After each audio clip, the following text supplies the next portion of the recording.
If you haven't heard, Bishop Lamar Whitehead, whose church was robbed while live streaming, went on Instagram Live to give a 1-month update on the church robbery and to discuss the lack of empathy from the church, the media, and vloggers as well.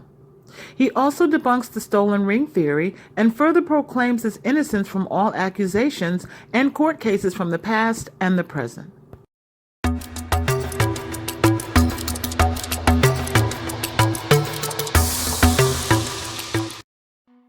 Bishop's update on the investigation into the robbery of his church was pretty short.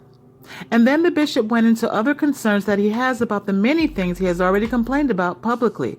Here's a clip. I've learned a lot. I've learned a lot during this time. But I just want to give you guys an update. These 3 men that robbed me and my wife and just the church, they still are at large. They still haven't been arrested. And if you have any information, reach out to Crime Stoppers. There's an award. I already told you what I was doing. I've got to get back into that, but there is an award. It's called Crime Stoppers, or call 911. What they did was a heinous act. It's not respected on no level. It's not respected in the streets. It's not respected in the church. It's not respected in corporate America.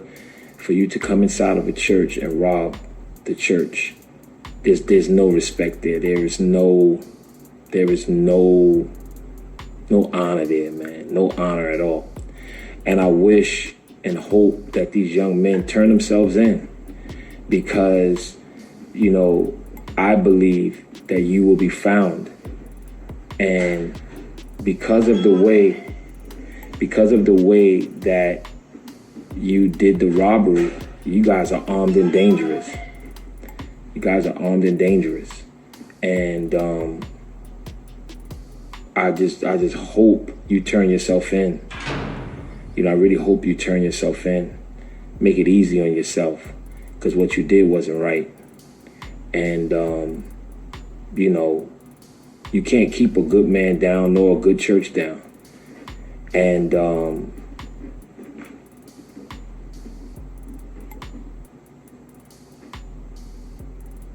the Bible is clear. Psalms 105:15. Touch not my anointed and do my prophet no harm, for I send a famine to the land. So the robbers are still at large, as the bishop stated, and there is a reward as well. I have always felt sympathy for the people in the church that experienced being in an armed robbery that day, and when I first saw the video, it shook me up, and I still feel that way. However, what I don't think that Bishop Lamar gets is that the speculation about the robbery being staged is a result of his past history of fraud and other things, in addition to many reports of fraud and other things presently. People don't want to hear this, but your past and present behavior are what anyone will be assessed by until you prove them differently. It's Bishop Lamar's responsibility to gain back trust from people, not the other way around. Here's another clip. I really want to salute. I really want to salute, everybody that really held me down and reached out to me in my inbox and was like, yo, Bishop, man, listen, you can wear what you want to wear, man. And he was just saying like, yo, we think it's cool, man.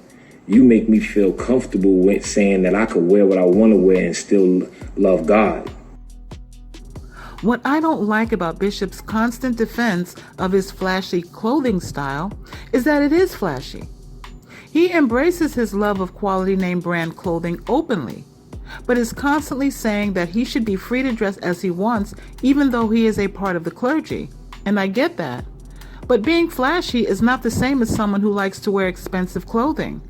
Whether he was a bishop or not, he would still be considered flashy on the bling bling side. For example, the Gucci suit he wore to preach that has been all over the internet was a flashy suit. I would have chosen either just the top or just the bottom, but both together, flashy. Just accept it, Bishop. The public is not lying on you. You are flashy. Here's another clip. So they're still at large, and it burns me every day on what they did. It's very traumatizing to not only myself, but my family and the church. We have lost many members. A lot of members are afraid to come back to church due to the media and them switching the words around to sell media by stating that that I stole money from a parishioner, which was a lie. This lady was not even a member of my church. And as the story grew, the story changed. And then it was Bishop stole an old lady's money, which is a lie. And y'all already see, I don't know if you saw already, but part of that motion was already dismissed. And the entire motion is going to be dismissed. Y'all going to see. Just make sure you say, I'm sorry, Bishop. That's it. Just make sure you say, I'm sorry, Bishop. The case of Pauline Anderson is not a false narrative created to destroy the bishop's character. If anything, let's say there was a misunderstanding between them about what her money would be used for. Once you realized neither one of you had a meeting of the minds regarding her retirement savings of $90,000 and that this was all the money this woman had, as a millionaire and a bishop, why didn't you just make an agreement to return the money at a pace that you could afford and would leave this woman whole? And this is not a concoction from the media. Pauline Anderson says you stole her money and she filed a case against you. On July 29, 2022, the judge denied a motion for default judgment because the judge's order required that Pauline Anderson serve a copy of the papers within 30 days, and she served after that allotted time. Don't worry, Bishop, she will be back. Here's another clip. I don't have to lie to y'all. I don't have to lie to y'all. It's like, I don't know you. So I don't have to lie to you guys, you know? So at the end of the day, I'm in my own world. And I just really want y'all to know that. Anyway, you know, all of this stemmed from when I turned in the young man that allegedly killed an innocent man on a train. And the media started to talk about the bling bling bishop, and boom, it just went from there. And then we was robbed in a church, and boom, it went from there. And it just began to grow and grow and grow and grow and grow. In that clip, Bishop believed the negative response he had gotten from the public started when he tried to orchestrate a public surrender to the police of a man who allegedly killed someone on a New York City subway. And then he said it's gone downhill from there.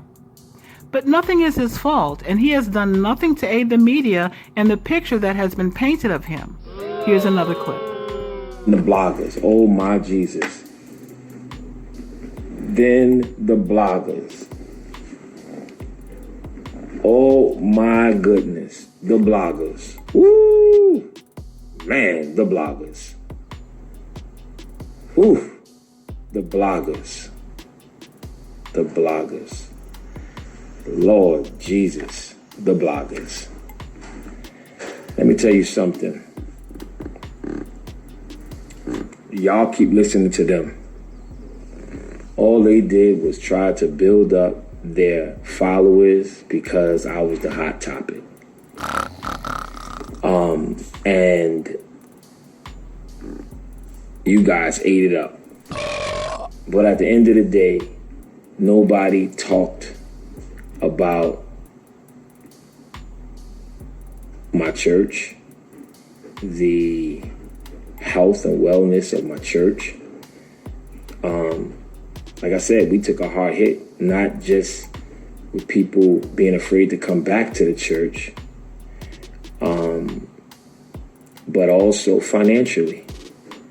When people start to hear that the man of God is taking from the church, then people start to hold on. So this has been a mass attack, not only on the church, but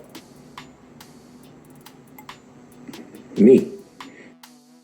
The bishop has been on a press tour for years, and he constantly tags vloggers for coverage of his moves, and tried to orchestrate a public celebrity boxing match with D.L. Hughley, who he also interviewed with recently. So it seems like he's only complaining about the negative press.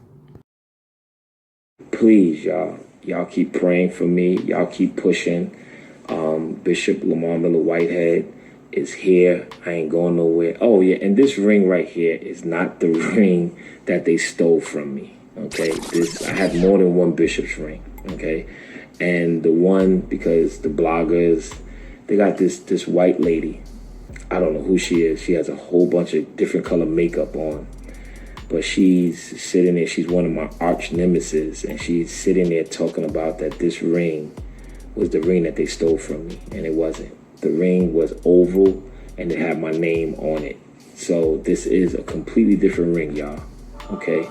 The blogger even sent somebody to my church 2 Sundays ago while I was preaching to take a picture of me and take a picture of my ring to state that the robbery was staged and I got this ring back. And it's just, I tell you, man, this lying stuff with these bloggers is just a disease, man. It's really a disease. But today is the 1-month anniversary of the robbery, and I thank God that it did not go another way. He did seemingly clear up the many speculations that he was wearing a ring that was reported to have been stolen in the robbery, and I'm glad he did that. However, I am hoping that less news comes out about Bishop Lamar Whitehead before his court case is over and there is progress on identifying the robbers, because at this point, I only want to cover results. We've heard all of his denials of everything spoken about his character and criminal behavior, so now I'm looking forward to either a conviction or an exoneration. Either way, whatever is true, I will cover it. God bless.